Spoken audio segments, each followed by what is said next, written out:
Good morning. Good morning. Happy Wednesday. I hope everyone's having a great day. We're halfway through the week. Of course, no one really knows what day it is anymore because we're still within quarantine and a pandemic. Hi, Faith.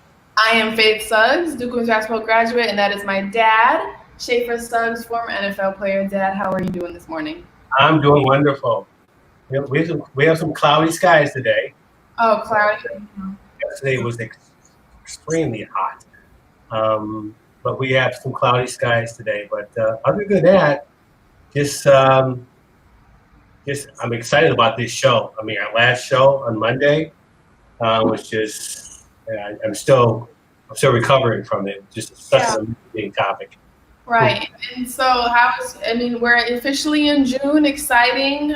June 3rd today, new month, fresh starts. It's exciting. Got a lot of great feedback from our Monday show. I hope you have your Suggs mug. I have my Suggs mug. Yeah. So what's new with you guys over there? Good morning. Good morning to those of you who are streaming in. It's great to see you all. What's going on? How are you guys doing over there? Still quarantined away as a family? Still quarantined. We're just trying to, just take it one day at a time. We have a lot going on. Just trying to stay faithful and stay positive, and this too shall pass. So, right. Found out that Devin has a definite date when he's going to have to be at school, which is kind of nice. So we got something to look forward to. Exciting. Yeah. So good stuff. We're going into our 19th show. How do you feel about that? 19. Wow. 19. Pretty amazing. It's been, one of the most wonderful experiences that I've ever had. Not just that I get a chance to spend time with you and spend time with Devin occasionally, but I continue to learn about my family, continue to learn about my kids, and then the topics that we've been able to put in front of people have been really good topics. We get really good feedback, and I'm just excited. I'm really excited. I look forward to these shows, and just a very fun time. Yeah. So let's go over a little bit some of the news and fun stuff. We have put a lot of stuff together. Good morning to those of you we see you. Hey, Wayne. We have a lot of cool things going up. Our website is up. For those of you that follow our Facebook page, our website is up. As you can see, that has every single video so far. As you see under the Faith Family Focus to the right, it has links to our Facebook page as well as our YouTube page. A little background on who we are, some cool bios, and also what's new is our blog edition to the website that goes over a little in-depth. The first two are by me. Dad will be able to write some soon. Guests who come in that those of you love to hear from, we'll have them guest blog for us as well. So some exciting things for those of you who want to join. And soon we will have the unveiling of the, drum roll please, Suggs mugs. Our fans have brought our attention to our constant mugs on a daily. So we have decided to start putting our mugs together, and that is our first edition of our mugs. So let go, let God, let go, let faith, let go, let love. And then it's going to have a wonderful hashtag Suggs mugs on the back of the mugs. Thank you to Brian O'Malley, who's going to help us out with that. And more fun promo ideas to follow. Dad, are you excited about that? Really excited about it. So we were thinking about other items to do, but the Suggs mug has been something that has been requested, and hopefully out there, if you want a Suggs mug, just raise your hand, and we'll get one out to you. And really excited about that. And that kind of came together pretty quick. We worked on that yesterday, and we design, so it's kind of finalizing everything. So hopefully we'll have them to be able to, when people want to purchase one and ship them out, we'll be able to do that. Yeah. Right. So a little review before we jump into our wonderful content for the day. It's going to be a long day. Hopefully we get through a lot of it. If not, we'll just see where it goes. We had a great two guests, Jordan Campbell, Devin Suggs. Great guests. Today is on Biracial Continued. but a little bit of guidance to talk about the interracial household and hear and pick your brain a teensy bit more on how to raise biracial kids for those parents who are looking for the How to Raise Biracial Kids for Dummies books that I'm sure everyone has gone through.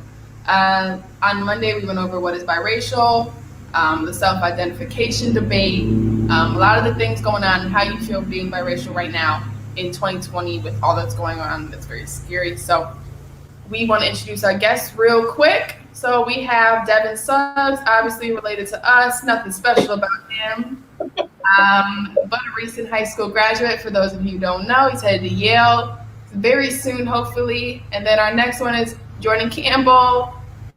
Played basketball with us in the Lady Jets, but also a wonderful model and aspiring superstar out of Cincinnati, Ohio right now. So without further ado, let's bring on our wonderful guest for the day, Jordan Devin. Welcome. Hi, Jordan. She's muted. Unmute yourself, Jordan. Jordan, unmute yourself. There you go. Go. Good morning, you guys. Good.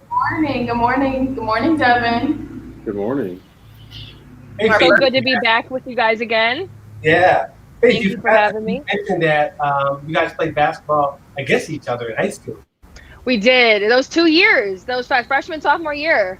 And I have those tip-off pictures. Tip-off pictures, yeah. So we were the freshmen and sophomores on varsity, and we would just do the tip, and that was really neat to watch. we balled, man. I love that we have those memories. We balled. We balled. There was a time when Devin was shorter than us. Let's look at that. He was a baby. Oh, my gosh. I love this one and then our homecoming one. Yeah, that's a good My favorites. But, you know, guys, how are we doing? Jordan, how's Ohio? Let's tune back in with you real quick. It is good. I mean, these protests have been every night, and just kind of watching what's going on. A couple of my friends are out there, so just holding everybody safe. You know, hoping everybody stays safe. Right. And Devin, how are you doing over there? Good. Just trying to stay busy in this time, trying to get active. So, are you bored yet? a lot less than usual, but it's still pretty, tough here. So we'll see. Have you open up? What? You ready to be free of the nest? I am. I can't believe how bad you guys want to get away from your dad. That's pretty interesting. And then once he goes, he'll be like, "Oh, dang, I miss my dad." Food, I miss everything. Right. But guys, we're gonna jump into some fun stuff today. Some great discussions that I think is important, especially right now. It's going on. We were in June, so we're our first week. So hopefully, a lot of people are looking to learn some new things. So let's dive right into it. Last show we touched on being biracial. What is it? I want to describe some things. We touched on this a little bit in that show, but microaggressions and forms of discrimination. A microaggression is a subtle remark that they don't know is racist or discriminating, but they just say it. So let's say, oh, wow. There's this show called Blackish. Tracy Ellis Ross, great actress. She's a surgeon, great doctor. And they say, oh, wow, Berkeley's a great school. Or, wow, I'm impressed you went to Berkeley. And so those little comments, Right. people don't think they read much into. But I remember in the show, she was like, what do you mean? Am I not supposed to go to Berkeley? Am I not supposed to be in the position I'm in? So for those of you or data, you want to dive a little bit more into microaggressions, I'm sure that you have witnessed your fair share in the workplace, especially. Oh, there's not enough time for me to share it. I mean, we didn't call it in the 60s. We didn't call it micro. It was just outright aggression. So it was very, very different. But I think the one thing, as me growing up as a kid, the important thing was my mom was the ambassador of teaching me how to overcome those things. Because it was this little bitty thing, and what position you want to play on the football field, or what kind of food you should eat, or why do you talk the way that you talk, or why are you in Boy Scouts? That's what being Boy Scouts. And when we went on our big family vacation, I didn't know that you guys go on vacation. Just real big things that you just, after a while, because I was so equipped, because my parents, but especially my mom, was able to kind of set that foundation that people are different. People are going to think differently. People look out different lenses. There's a dark lens, there's a white lens. My mom taught me how to look out the clear lens.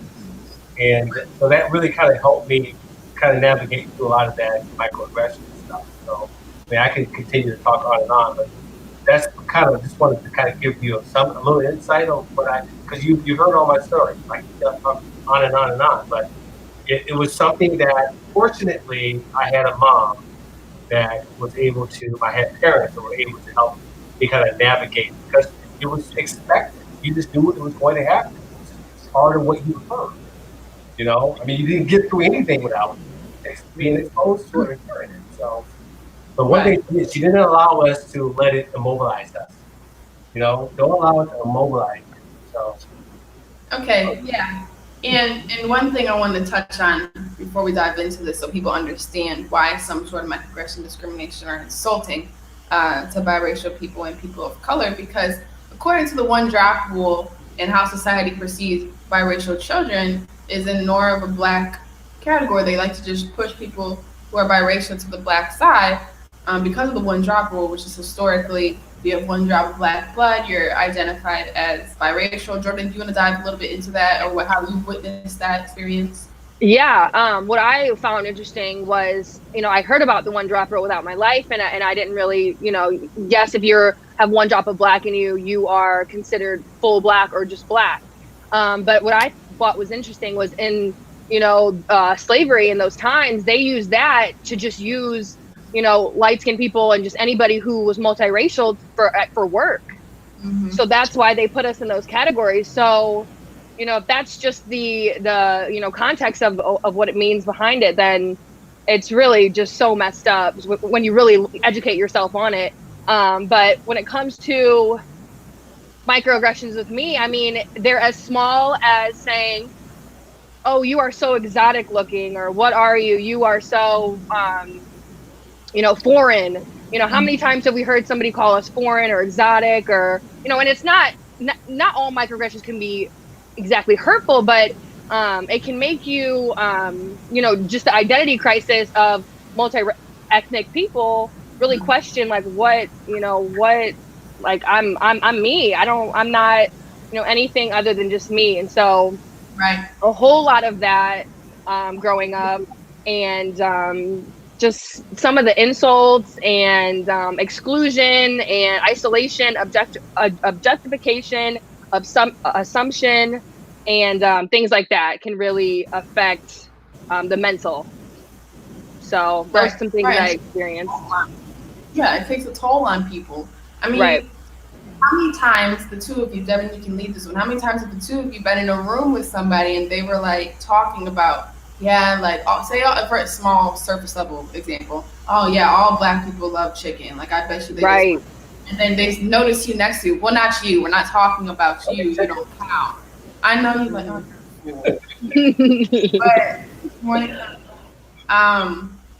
but you know what I mean? Those stereotypes.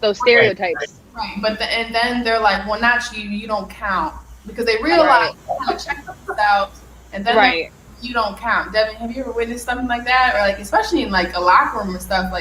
Boys are different, but how Devin, you're in some really high-level academic classes. You're amongst probably a lot more diverse groups of kids. Can you give us a little insight on that? Yeah, well, it's not, what I've experienced, it's not more passive-aggressive. It's more they just kind of flat out say that kind of stuff. But, it's not, it just shows a real lack of understanding that they have for, who you are and, as a person and what you are and what you come from. And so it's unfortunate that not a lot of people have that understanding of who what makes you and who and what you are. So, I mean, when they make comments like that, it's very, Telling. yeah, it is. So, I mean, it's unfortunate, but it happens, and a lot of people really do lack that, knowledge. Right. Microaggressions are, and I said earlier, they take a toll on you, but it's because I feel like you constantly have to prove yourself and present yourself a certain way because you now are aware of how people see you. I think it's fair for a lot of us to go out into the world not even thinking about how people perceive us, and especially in workplaces, in classrooms, in places like that, in sports settings. And I think that once that happens, it kind of you're now constantly thinking, okay, wow. Now you look around, you're like, I'm the only person of color in this group right now, or now that I look around, I'm the only. So it's constant thing, and it happens. I mean, everybody does it. Black people do it all the time. White people do it. Right. Unconsciously sometimes. Right.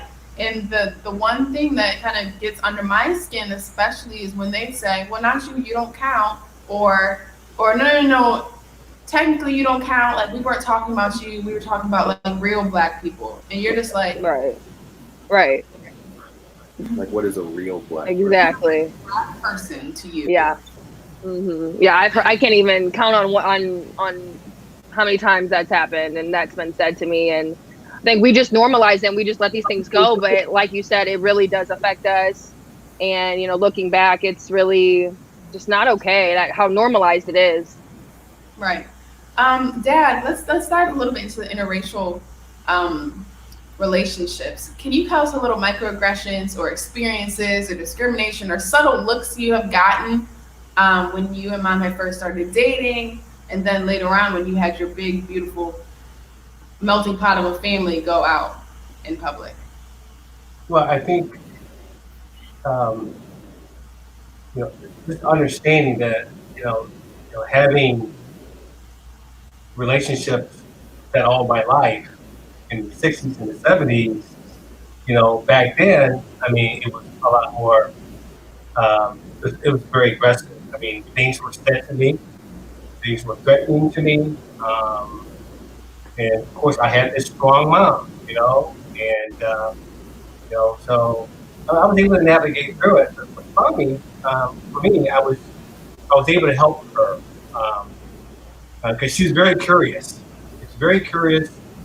We'd be walking in the mall, and I would say, on 3, let's just turn around really quickly. Somebody's staring at us, and we'll turn around on 3 really quick. They're still staring at us. She's going to kick them off on that. Let's just do it again. Let's do it again. But it was something that she became more and more aware of, and I think for that reason, it really kind of formulated the fact that we knew that we were going to have kids. We knew we needed to be prepared to continue to have those conversations with our kids because it exists. And when people would always often ask, what, your kids are going to really struggle. What about your kids? And we would hear that all the time. Now, I think what happened with us, because of who I was, as I got further into my life, like I said, people stopped engaging. They didn't bother me as much. But when I was in high school, when I was in middle school, in college, it was crazy. But once I was a successful football player, and then of course Sue and I, Mommy and I, we were in Orland Park. It was back there again. I said, okay, my God, back in the 60s. People would just. She was amazed by it. She was amazed by it. But we just kind of put blinders on and not let it impact us, because at the end of the day, what kind of impact are they going to have in our lives, right? I mean, we love each other, our families love us. It was just, we made it a non-factor. Right. Here, that's great insight. Here's a great comment that came up while you're talking. Thank you for doing this, sharing your thoughts and stories. My dad recommended this, and I'm currently raising an almost 1-year-old biracial son. You are all a bit of a look into his future. Thank you for joining us. That's beautiful. My friend Corey, you look just like your father. Jordan, I know yesterday after the show we all kept talking. Can you go a little bit into the conversation of microaggressions, piggybacking off of what Dad said, of people who want biracial children, people who want interracial, like they want the fetish of the idea of Exactly. the multiracial, the biracial idea. Right. I think with that, it also goes into stereotypes. You said fetishes. Those are dangerous. I think, especially now, we are realizing that those stereotypes and those kinds of things are very detrimental to the Black community, because we can't be putting these stereotypes on mixed people, on Black people, because we are all different. We all speak differently. We all come from different places. And so, so many times growing up, again, I heard, I have a white mother and I have a Black father. And so I'd hear people say, "Oh, what is she? What is she mixed it? She has that real good hair. She's so blah blah blah." And I just it's like, it made me feel like I wasn't normal. It made me feel like I was just so different. And I was like, I'm my mom, and I'm just like a mix of everything. And so I just think the way we talk about those things, like, marry someone for love, not because your kid's gonna have good hair, and not because they're gonna have this caramel skin that's perfect, or you don't want them too Black. Like, these comments that we've heard throughout our lives are truly disgusting, and it's sick. It really is. No, and you're right, and it's unfortunate because then you have these situations where you have, just because you have a child or you marry somebody doesn't mean you can't be a racist, or you can't have subtle kinds of racism within you. I mean, there's the idea, Jordan talked Monday about ignorant racism, but those who don't know that they're being racist, but they have been brought up in a society or in families where they think it's okay to say certain things, or it's okay to think certain things about people, and they need to check themselves. But just because you have a biracial child does not mean that you can't be racist. It's important that you educate yourself, because now that child is also your race, but also your significant other's race. So It's important that you really do the research on who your child's going to become, how society is going to perceive your child, the things that your child is going to have to go through. Because at the end of the day, not only are you preparing them for a life that's going to look at them all sorts of ways, but also you're educating yourself away. So you're growing with the process, with the whole multiracial, and you don't even have to have biracial children, immersing yourself in different environments that aren't comfortable in the beginning. Devin, can you get into a little bit, maybe you haven't experienced this. Have you ever experienced a form of discrimination where you heard the word mulatto, mutt, other forms of words to describe children who are mixed descent?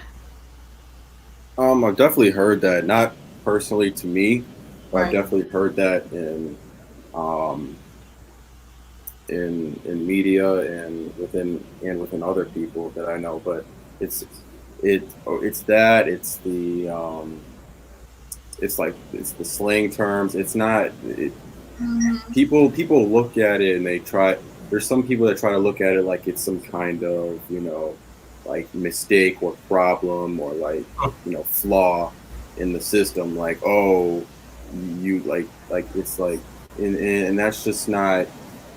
It's unfortunate that people think that somebody's identity is a mistake, or like it I've definitely seen that a lot. And I've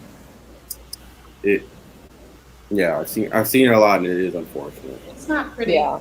And Jordan, who do you normally hear these things from? It's definitely a mix between white and Black people. I've heard a good combination of it, just different terms that white people may use that Black people may, those microaggressions are different between the white and the Black community. But I definitely have felt them both from both communities, which is sad. It has made us feel alone and isolated, and like we don't belong, which a lot of multiracial people feel. So to people, just raising biracial children, like Faith said, educate yourself. Educate yourself on other cultures, not just the Black and the white, community, and just be yourself. For me, to provide some insight for some people who just are amazed probably by hearing this, is the one I normally heard the term mutt from my white friends or white people, classmates and peers, and then mulatto from my black peers and friends because normally black people are more educated on their history and the history of what goes on. Mhm. And for white people, they see it more of a mystique and a something that just kind of comes together. I don't know if they really know where the history comes from. I Mhm. just know that it's out there. Good morning, good morning. But Dad, as a black man who's raising two biracial kids, I mean, did you feel you could prepare us for this? Did you feel that you knew what was coming? I mean, what was your mindset preparing when you guys found out you were pregnant with us and when you guys started dating? Well, I think, you know, you perceive the challenges. I mean, um, I remember when we were going to our church, we went to a premarital council, and this was a big topic. And I remember um, the pastor, having that conversation with us. And the one thing he said is you approach any kind of family, you teach them that they're God's children and they're going to be loved. And if you really think about it, like any other family, I mean, same-sex marriages now. You have Mhm. you have white families adopting biracial kids. This is something that's pretty normal. So you have to prepare. But I think the way we approached it, there was a passage. I mean, the passage that we gave. I had to see if I can find it. That says, "You shall teach them." That Deuteronomy 6.7. You should teach them diligently to your children. You should talk to them when you sit in your house and when you walk by them. You should observe them, and when you lie down and when you rise. Constant communication. This is constant communication. So just remembering as we were raising you guys, we were always talking because you guys observed. We were your role models because some of the things that you were experiencing, we were also experiencing. So we didn't look at it as a different dynamic. It was raising kids. There's no playbook for raising kids, right? Mhm. But the things that were unique to you was also unique to us. So you heard our conversations as you were growing up.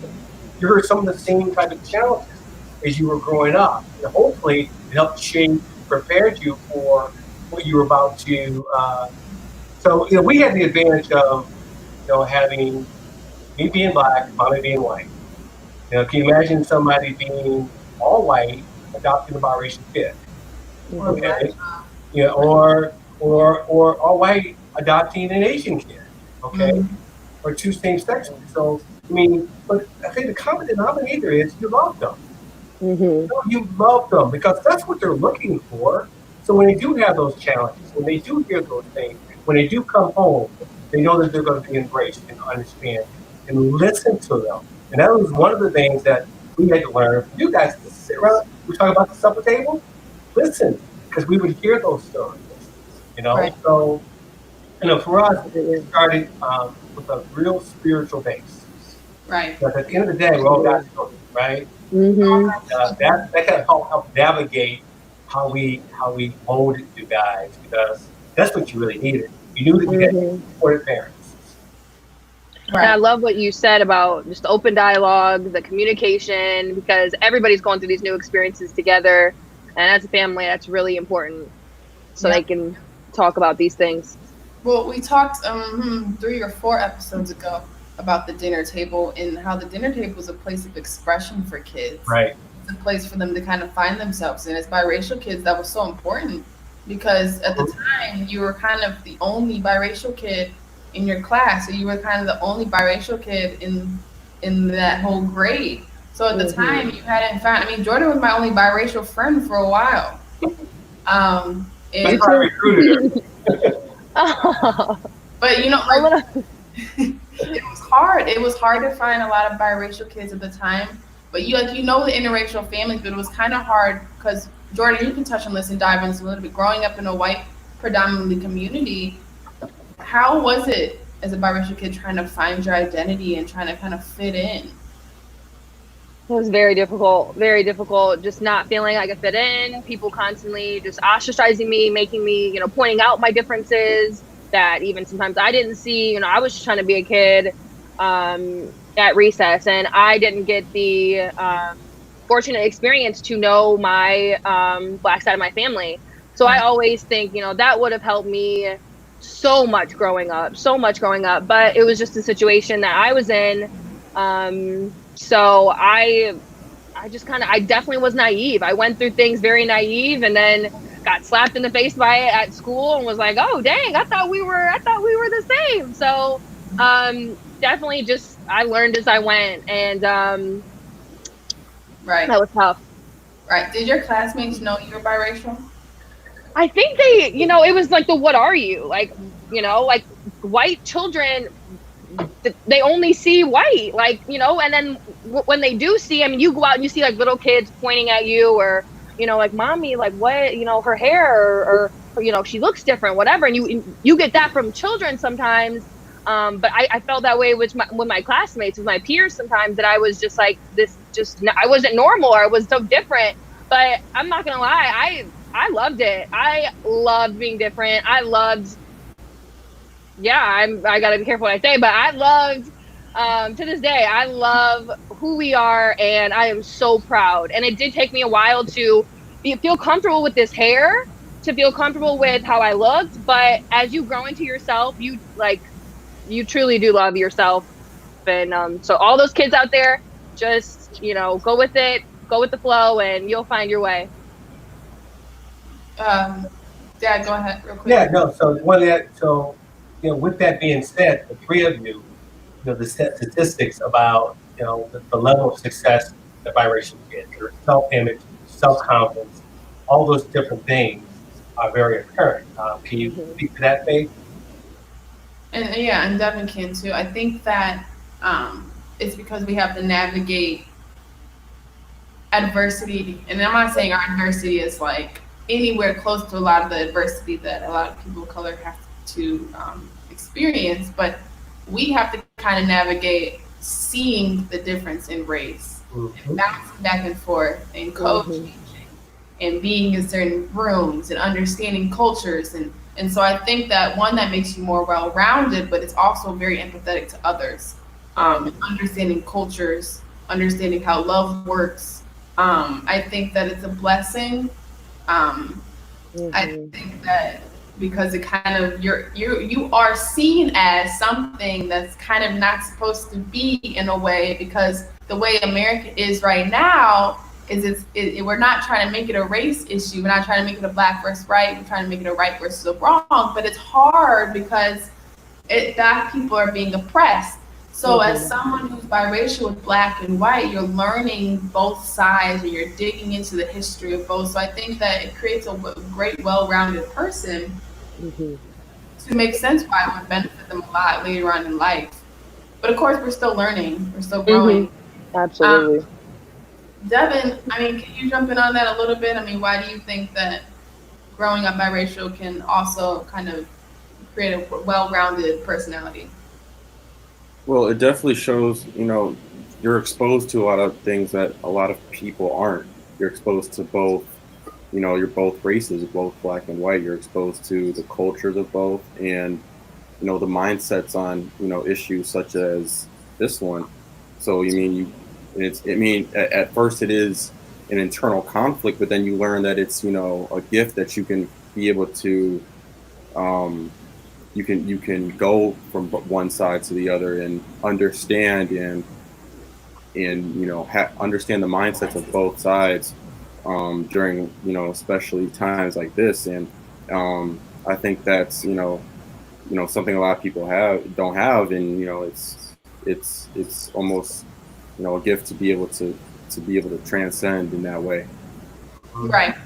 Right. Yeah, to dive a little bit into a cool topic, though. Let's talk about hair.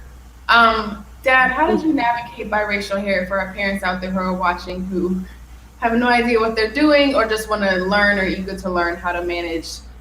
Because biracial hair isn't easy, right? And no hair is. I don't know But what to do. Well, yeah, go ahead. I'm gonna hit you with the history really quick. So, you know, when you watch the movie Harlem Nights, you watch African American people, their hair was straight. Black men combed their hair, they slicked it back. Women, but at that time, in order to be accepted, you need to look white, right? Right. Then we went through the period in the late 60s, the black awareness, Black awareness. So now you see the afro, right? So you see that. Now you progress into, right now it's just everything's accepted. So having that kind of history, it really, for me, and of course your mom and my mom was in constant conversation. But in reality, I approached it as hair. I was a man. I was just ignorant as a man, and I shouldn't be messing with anybody's hair ever grow. So what I learned early on, and it was instinctively for me, was I remember just putting a whole bunch of pink in your hair, right? The pink was great. Yeah, right. And then mom called me. She goes, "What are you doing to her hair?" I said, you don't need to put all that oil in her hair. As you got older, your hair was just curly, and then all of a sudden, if you wanted to get it straightened, you flat ironed it. And so I think what happens is you look at it, everybody's hair is different. Even within biracial kids, everybody's hair is different. Absolutely. And today, it really doesn't matter, but there was a time where your mom was just so discouraged when she first had visibility to it. She said, I don't want to be caught in the world of white mothers that don't know how to take care of my biracial kids' hair, right? Fortunately, your hair and Devin's hair, it wasn't much of an issue. It was just, as you guys grew older, it was easier. It wasn't like my hair. And so it's one of those things where I had to step aside as a father. I didn't know what the hell. So, Right. but everybody you see about friends, your friends that are biracial, everybody's hair is different, and you got to do that way. Right. Devin, can you tell us about the growth of Devin's hairstyles? I mean, again, those of you who don't know, Devin had the curl that helps him go to sleep. And can you tell us about how you got to where you are now with your nice little high top, little fade? I definitely experimented with a lot of different hairstyles. I mean, I wasn't one of those, boys that like always like switch it up, like had like the mohawk or like I never really, changed it up that much. Growing up, I definitely had it, naturally a lot shorter, which, was not, the looking back that I should have had. And now, I mean, I'm definitely, I'm starting to find that, what hairstyles I like the most, what, I like when I go to a barber shop or anyone cuts my hair. So I think it's just throughout the time and, growing up in like self-identity, you find over time what you like, what you want to look like or what you, feel comfortable in. So. Right. And Jordan, can you explain to us a little bit? I know me and you. we don't have enough time for this, but the straight hair, all that. Yeah, we went through all of it, didn't we? I mean, that acceptance that started forever ago when Black people wanted to fit in, like Shafer was saying, we would straighten our hair. I'm not saying that's because we want to be white, and that's what somebody would say, oh, she wants to look white or whatever. Like, no, I straighten my hair because I love my hair straight, but I love my curls and I don't know what to do with my curls, and it's a little easier to just have it straight and go. But having a white mom, like I've said, she didn't know what to do. She would dry brush it, no conditioners, no water. I had some lumps gone out of my hair. But like we've said, it's a process. It's still a process. Every time I do my hair, it comes out differently. If I do the same routine, it comes out differently. So I am 23 years old and I'm still figuring out what to do with my hair, but I do love my hair, and it has taken me time to love my hair. So it's a process. So just thank God now though, we have more curly products. We have more you know, curly representations in media, that different styles, because all we knew was the bun, was the ponytail, you got the little, you know, frizzies hanging out. So at least we, you know, we've come a long way since when we were children and the products were just black and white products. There was no in between. You know, mom would put the pink oil in my hair and she's like, oh, well, this isn't working. And then she put like Vaseline. And I was like, what is happening? So it definitely, thank God for the changes we have today with hair. And I think that that's all because we touched on this, and maybe one day we can get into this a little deeper, is the power of hair. Is we have certain states now that say that you can't discriminate against hair, because a long time going to work interviews, women straighten their hair. Right. Because it perceives you, I mean, as white, more accepted. Right. Natural hair can sometimes be way too much for people to handle. Debbie. Oh. But no, it's a thing. And now you see the mixed chicks products or all shea butter and all the other different products now. For those of you who need to look at some products, there's an aisle now for kids' hair that needs curly hair. When it's wet, sucks up product. When it's dry, it turns oily. That's some advice for you. Always don't let it. We'll talk what we're talking about with the oily and what Dad probably tried to do over there. How he used to I graduate tomorrow. He tried. I'm telling you, he was trying to tear my hairline away. Oh my gosh. But no, I think that's a great topic because it is. I mean, straight hair has predominantly always been when people with black women look relaxed, right? Straight hair, burn our hair. Right. Things, all different type of ways just to have straight hair. And it wasn't just to be white, but it was more like that was what the idea of at the time was, right? Long, flowing hair. And now everybody wants big curly hair. And that's a thing, right? Guys, you see people sew-ins just for curly hair. Go ahead, Jordan. Right. Well, after I kind of was done with college, once I got into modeling, I realized so much about my hair that people wanted curly hair so bad that I, you know, was very much wanted because of my hair, which surprised me. I was like, oh, y'all don't want me to straighten it? But then also when I would get on set with these big fashion brands, they wouldn't have anybody who knew how to deal with my hair. That was also very discouraging. I'm like, y'all want this look from Black people, from us, but y'all don't have people, you know, in that, you know, that I feel comfortable sitting in their chair because they've never dealt with this before. So just education, like we have to put that education out there. Right. And Devin, as a boy, I mean, I'm sure obviously you're going to change one more. Can you talk to us a little bit for those we have a boy mom in here with a biracial son? Can you tell us a little bit about finding the right barber, what not to use, what to use? Because I know we have had our fair share of where they took the clippers to your head or they took the scissors. Oh, no. Yeah, well, it's a lot. I'm not going to say it's as, you know, complicated as, you know, a female's hair because it's not. But when it comes to finding a barber, it did take me, I've had my fair share of experiences that, I'm not going to go into detail, but it just aren't great experiences.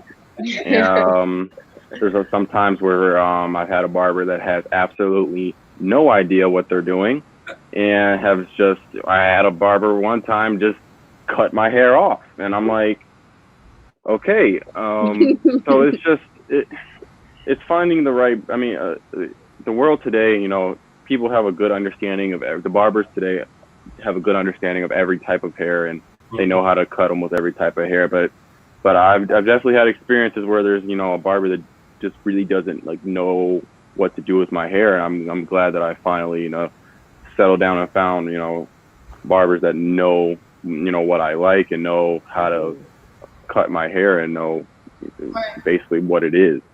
Right. And so take it slow probably should be your advice. Don't just rush. Because I think that for you, Devin, we started with just the scissors, right, Dad? And they didn't do way too much. We did the typical, because he had the blonde hair. We did the sports clips, and then as he got older, the sports clips wasn't working, and especially when the girl chopped his hair off, and mommy didn't. No. So we had to find, and then we went to the first black barber, and he was talking about the games last week, and he chopped his hair off too. So eventually, Devin, found his own barber. It was. Oh my God, he didn't speak to me for a week, but now he'll go all the way back to Flossmoor, 45 minutes away, because he found a barber that he's comfortable with. So, wow. And because of barbershop code, you can't just barber. Right. You gotta find somebody you're comfortable with. He doesn't understand that. You got to start looking now for when you get to Yale, right? You got to put the application in now for a new barber. Right. I definitely asked that when I was down there. Yeah, that's serious. One question about it: how do you feel, Jordan, when people touch your hair? Because we talk about fetish, about having biracial kids and all that stuff. How do you feel when people are infatuated with your hair?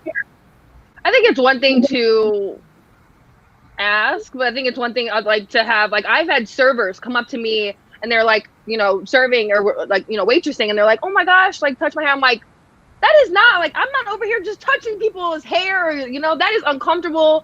And I just don't know why that happens, but I don't like it. And I'll sit there and I'll be like, no, this is not what we're gonna do. So give people their space and stop being so ignorant. Like, that's not right. That's not what we do. So very weird. Right. And that goes for all people of color. Please don't touch people's hair. Yes. So that Please touch don't. their hair. Please Don't don't. touch their biracial kids' hair. Yes. No, You can ask questions. I've had people in public come and say, hey, what products do you use? Hey, I understand, because I've bought too many products that didn't work or whatever. So it's all right to ask questions, but be respectful. Right. And now that we are going through a pandemic, don't touch anybody's face. No. Wash your hands. Let me touch your hair, so I get it. Right. For people asking, though, I will say great products. Faye said Shea Butter, Shea Moisture, Diva Curl, Cantu. You can ask Faith or me or whatever in our private message if you guys have any questions, because that has taken me years and a lot of money. So yeah, and the one thing, it's not like gender specified. Devin uses exactly the product that I do. He calls me all right. the time trying to figure out which one is best for him. Olive oil sometimes is super thick, but if you put it in for boys' hair, it's really helpful. Dad, can you give us a little bit? How did you and Mom figure out who are your resources? You know what I'm saying? Who did you reach out to around this topic? Because it is a big topic in biracial kids. Well, as far as the hair? Yes. Or even just raising biracial kids. Well, but I think I probably touched on a little bit of that in the beginning when we were talking about the just in our premarital part, because that was a part of it, raising kids. And it's just getting back to any parent that's going to raise a kid is, you got to make sure that you give them the basics. Love, spiritual base, and listen to them. And then you just kind of navigate as you go. I think, there's, I mean, because I had visibility to it growing up, and my mom was very worldly, and I was able to experience a lot. We just figured it out. As long as you guys were smiling, you were happy. I know the hair thing was a real sensitive topic, because your grandmother was very adamant about making sure that your mommy knew how to take care of your hair, and so a lot of it's just within your family, right? You don't have to read a book. So when you have everybody's hair is different. Everybody's generation is different. I think the common denominator is again getting back to the supper table, getting back to the dinner table, having that connection with your family, because that way you're able to talk about things that are concerning, the things that are bothering your child. What happened at school? What did he say? How did you respond to it?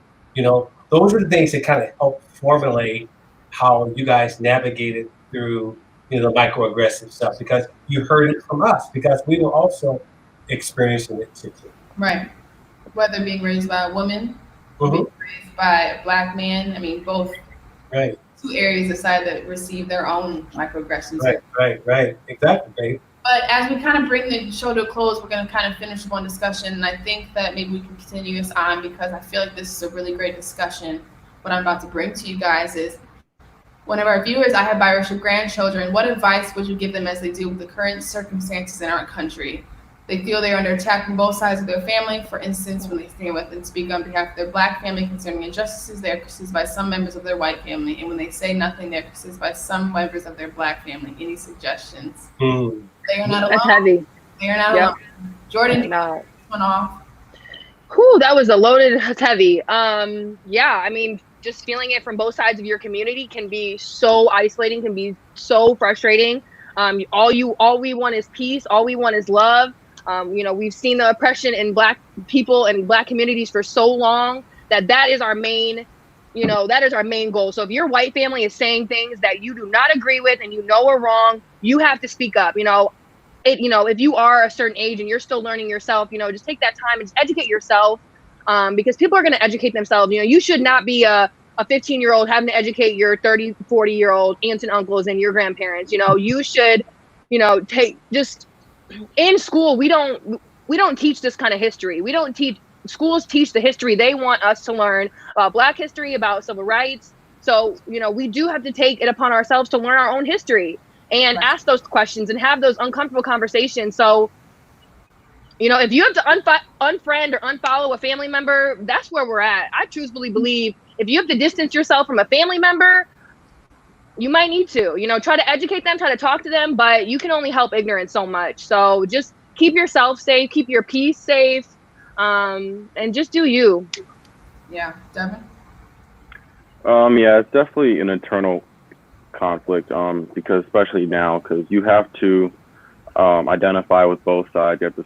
You have to accept the privilege of your white half, and then you also need to sympathize with the oppression of your black half. So it's definitely internally conflicting, but you basically just need to use that to basically, like you said, educate yourself and understand what's going on and understand the problems and use that to educate others. Right. And I think that's a great question to our comment that we made on Monday and a little bit earlier in this show, is that it's not white versus black, it's right versus wrong. And it just happens that it is right to fight for those who are oppressed. Mm-hmm. We have seen years and years of how black people and people of color have been oppressed in America, and it is wrong, and it is exhausting to be a part of, and it is time for things to start to change. And at the end of the day, as a biracial person, I will do everything I can with my privilege, as Devin just said, to stand up for my black side who may be not being able to be heard. We all have white family members, white friends. I mean, it can be white peers, co-workers who you see are silent, who you see say all lives matter, who say blue lives matter. I mean, it's you need to understand what the main purpose of this is, right? Yeah. Nobody wants to watch someone die. We watched and witnessed the murder. We watched somebody die in front of us on social media, and it's not the first time that we witnessed it, and it is wrong. But racism has always existed. Will Smith said this. Racism has always existed. It's just now we can see it visually. Mm-hmm. And now our form of racism is denial. So those family members that are in denial, those family members who are saying, no, all lives matter, everybody needs a chance. No, now is not the time. Yes, we all love each other as humans, but now is the time to uplift those who have always been 6 feet behind the starting line.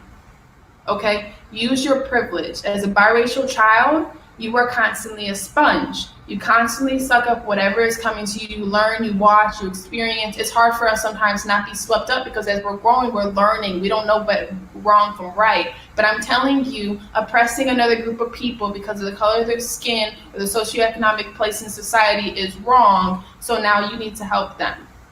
Absolutely. And I think that that's all that matters. Learn to be a great human. That's wonderful. And then, as parents, our children, and I watch this, our children, and I wrote this down, children have the ability to change the world they live in. And that's what I'm seeing right now. The children are stepping up and educating themselves. But the reality is that we have to change our world first as parents. And as parents, you are what they become, right? So that's where it really starts, and and just lift that up. I just wanted to kind of share that with you. But those are powerful words, and I think the three of you, because you are transcendable, you can see not black white, but you can see out of that clear lens, and that's what we're looking for people to get to a point where they can see out of a clear lens. Mhm. Right. Oh, and you're right. And I know we might continue this on because it's such a key part. Last time you'll see all our faces at once, but it's so important because I read a great article and Dad and I talked about it. Taylor Walker earlier today, she released a great article on growing up biracial right now, and how you feel like you're constantly jumping the lines and you can't figure out who to stand up for and you can't understand why you're being discriminated against, but then how sometimes people are like, how do you know how I feel? It's an uncomfortable position. So we will continue this on. Jordan, thank you for joining us. Devin, thank you for joining us. Thank you guys. To those of you, our viewers who ask great questions, please feel free to reach out to us. Read our Thank blog. you. I think I'm gonna have Jordan do a guest blog a little bit on I'd love to. growing up biracial, maybe on the hair situations for those of our viewers who want to know more about that. But thank you again, everyone, for joining us this wonderful Wednesday morning. Once again, we're praying for all those out there fighting peacefully and hopefully getting their voice to be heard. To our people that are silent, we see you, we need you. Please open your mouths and your eyes to where your privilege is in society. We'll continue this topic on Friday. Thank you to our streaming platforms, Amazon Fire, YouTube, Facebook, Roku, Apple TV, and most importantly, out of Phoenix, Arizona, E360 TV. Again, this is Faith Family Focus, where we want to use our faith as a vehicle to heal and sustain others on their path to strengthen the family core. Thank you, everyone. Have a great Wednesday. Thank you guys.